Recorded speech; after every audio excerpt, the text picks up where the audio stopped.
nós não merecemos. A única coisa que contribuiu para ser salvo foi os nossos pecados. Jesus nos salvou deles, dos nossos pecados. Então salvação não tem bambambam, não tem eu que sou salvo porque não existe. Todos somos salvos na misericórdia de Deus.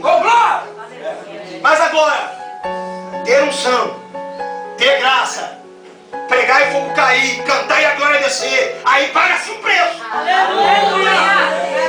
Tem pessoa que quer cantar, mas não quer pagar preço, quer pregar, mas não quer pagar preço, quer ver a glória, mas não quer pagar preço. Se você quer ver Deus atuando através de você, paga-se o preço. Vai para a oração, vai buscar a Deus. Quando você busca a Deus, Deus se revela através de você, e quando você abre a boca, a presença de Deus responde, e o nome dele é glorificado. Então o Senhor diz que ele trabalha aqui, ele foi realizado pagando-se preço. É por isso que a glória de Deus é real nesse lugar. Eu sinto ela aqui. Eu sinto a glória de Deus nesta casa. Aleluia. Você pode glorificar ele porque ele está presente. Você pode continuar adorando ele porque ele está presente. Ele não foi embora, ele continua aqui, sondando os corações, pesando os pensamentos. Ele continua aqui para te dar a vitória e garantir a sua milagre. Eu tinha separado um texto para ler, irmãos. E eu não dou um negócio aqui, eu vou ler outra coisa. Eu vou ler outra coisa. Eu não vou ser muito extenso. Eu saindo daqui ainda vou no aniversário. Se é que eu vou achar um aniversário lá, porque na igreja. Aniversário na igreja deu 10 horas, fecha tudo, né? Vamos para casa. Se é numa chácara, vai à noite. Se é numa casa, vai na igreja, irmão. Deu 9 horas, fecha tudo. Eu não sei se eu vou achar o aniversariante também. Se eu não achar na igreja, eu acho na casa dele, né? Que eu acho ele hoje, em nome de Jesus. Então não vou ser muito demorado, mas eu quero compartilhar com os irmãos algo que Deus colocou no meu coração. No livro do Apocalipse,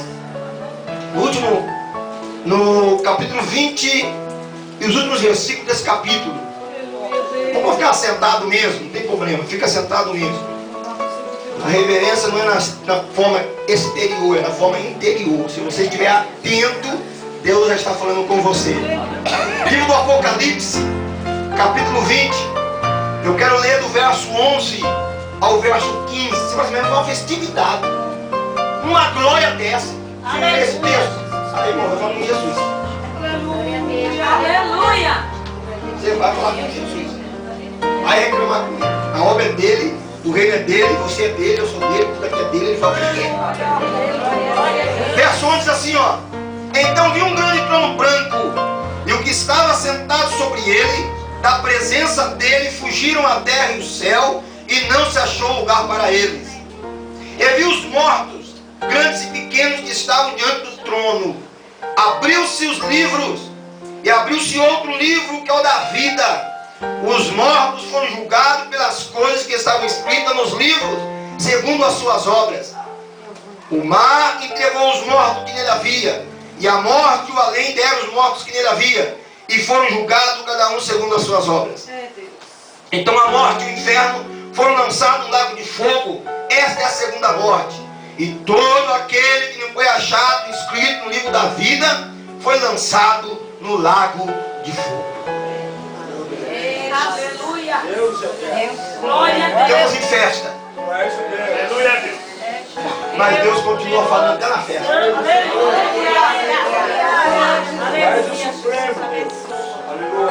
Quando lemos a palavra de Deus, e eu gosto, eu amo a Bíblia, eu amo a Bíblia. Eu não falo se não for da Bíblia. Quando você começa a estudar a palavra de Deus, você começa a aprofundar nela, você começa a ver mistérios, coisas que só aqueles que se debruçam na Bíblia com tempo e persistência descobrem. Quando o Brasil foi colonizado, na região de Minas Gerais, e até o estado tem esse nome de Minas Gerais, porque quer dizer minério em geral. O estado de Minas é um estado rico em minério, tem vários tipos de minérios. E quando ele foi colonizado, os colonizadores encontraram em Minas ouro sobre a terra. E alguns estavam muito felizes porque encontraram ouro sobre a terra. Mas teve outros que pensou assim, poxa, sim, aqui tem homens na terra, o que vai ter de mais nessa terra? E eles começaram a explorar a terra. E aí descobriu não só o ouro que havia sobre a terra, que era um ouro muito fraquinho, muito pobre. Eles encontraram de verdade pepita de ouro pura, diamante, cristais. E aí então deram o nome daquele estado, o estado de Minas Gerais. E a Bíblia, irmão, ela é como se fosse o estado de Minas Gerais. Se você ler ela só por ler, você vai aprender alguma coisa, mas muito simples.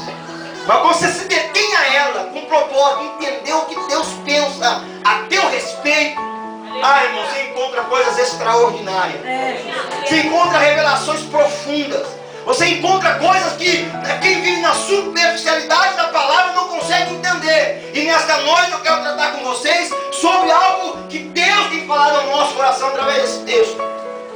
Lemos aqui nesse capítulo de número 20, versículo 11 ao 15, o juízo final. Assim algumas Bíblias têm a epígrafe dizendo juízo final. Mas esse juízo final é realmente o último juízo.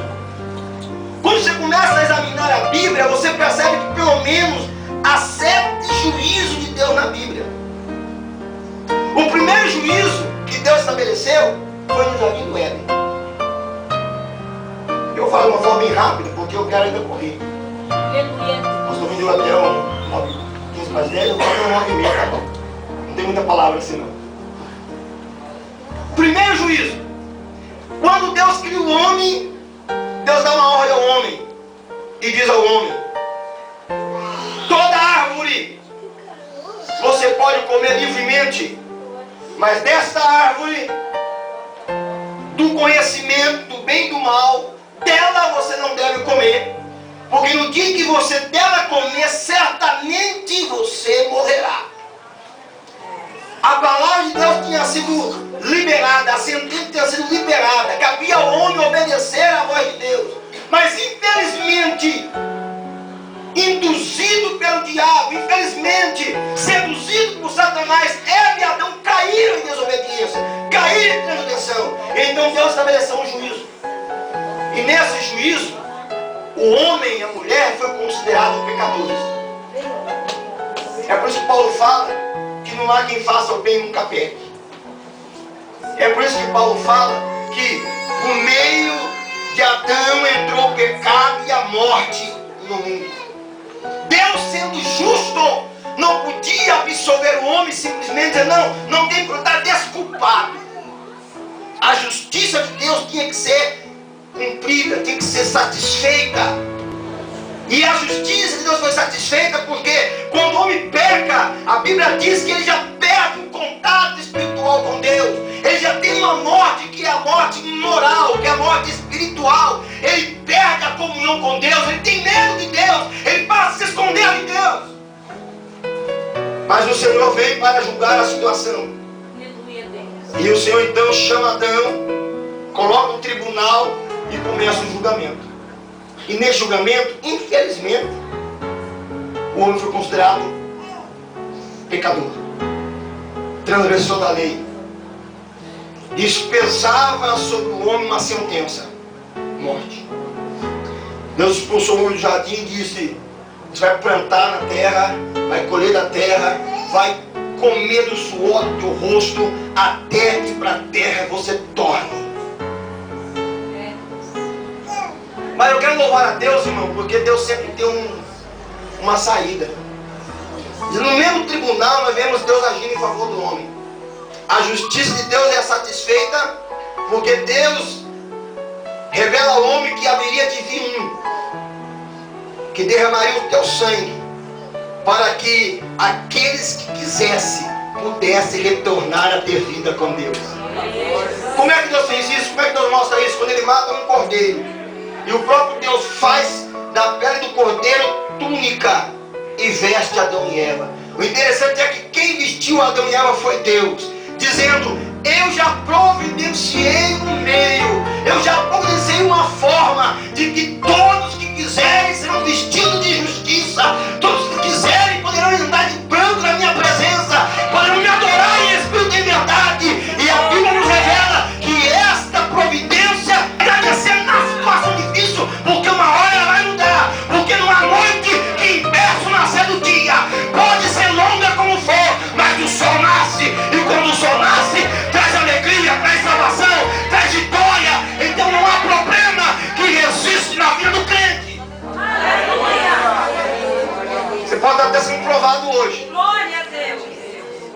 Mas essa prova tem data para terminar, irmã. Essa prova tem data para terminar, irmão. Mesmo em meio à adversidade, agradeça a Deus. Eu fui cantar aqui essa noite. Glorifica ao Senhor. Pois bem, aceitamos Jesus. E alguns crentes pensam que pecado deixou de ser pecado. Agora eu sou filho de Deus. Pecado deixou de ter pecado. E não é verdade.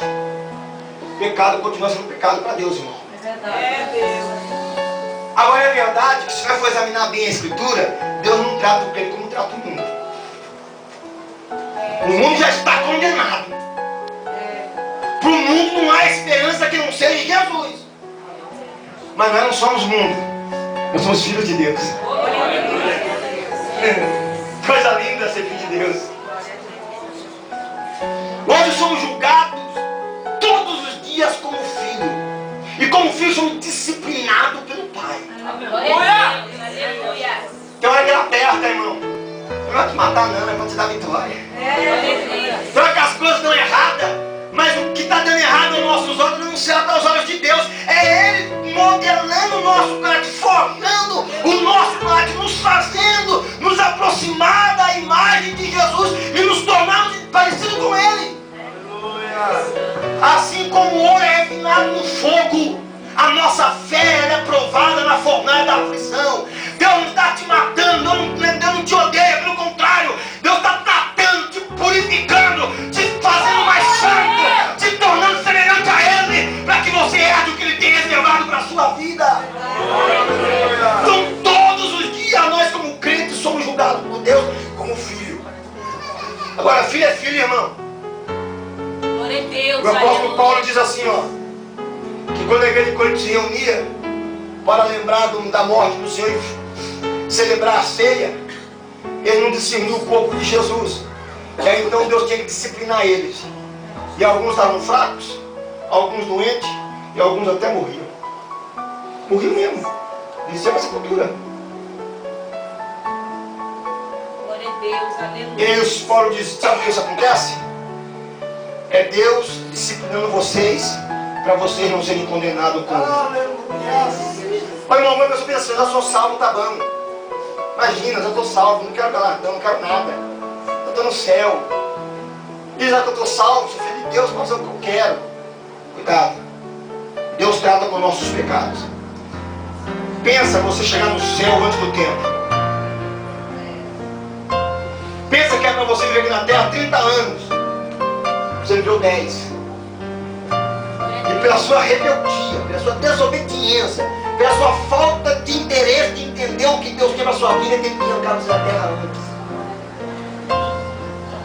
Verdade, Jesus. Aleluia. Você vai no céu fazer festa? Você vai no céu assim, envergonhado, assim, poxa, eu devia ter voltado para a terra. E se voltar na tribulação lá, Senhor? Vai pregar o evangelho na tribulação. Nesse tempo que estamos vivendo é tempo de fazermos a vontade de Deus. Regaçarmos as mangas e proclamarmos o Evangelho. Aleluia, aleluia, Jesus. De permitir que o Espírito Santo trabalhe em nosso caráter Glória a e nos Deus. torna semelhante a Cristo. Amém. Deus Porque maravilhoso. depois do segundo julgamento, nós enfrentaremos o terceiro julgamento. E o terceiro julgamento, Paulo fala que não vai ser aqui na terra. E nesse julgamento, nós, os salvos, não somos julgados como filhos, somos julgados como servos. É lá no tribunal de Cristo que Ele vai provar a sua obra. O que você fez aqui na terra, como filho de Deus. O que você fez aqui na terra, como testemunha de Jesus. O que você fez aqui na terra foi para glorificar ao Senhor mesmo ou não, porque não é só a atitude que será julgada, mas até a intenção da atitude feita será julgada, porque muitas pessoas fazem o bem com intenção mal Meu Deus, aleluia. e pensa que engana a Deus, fazendo o bem com intenções escusas, fazendo o bem para se auto-favorecer, e pensa que Deus está vendo.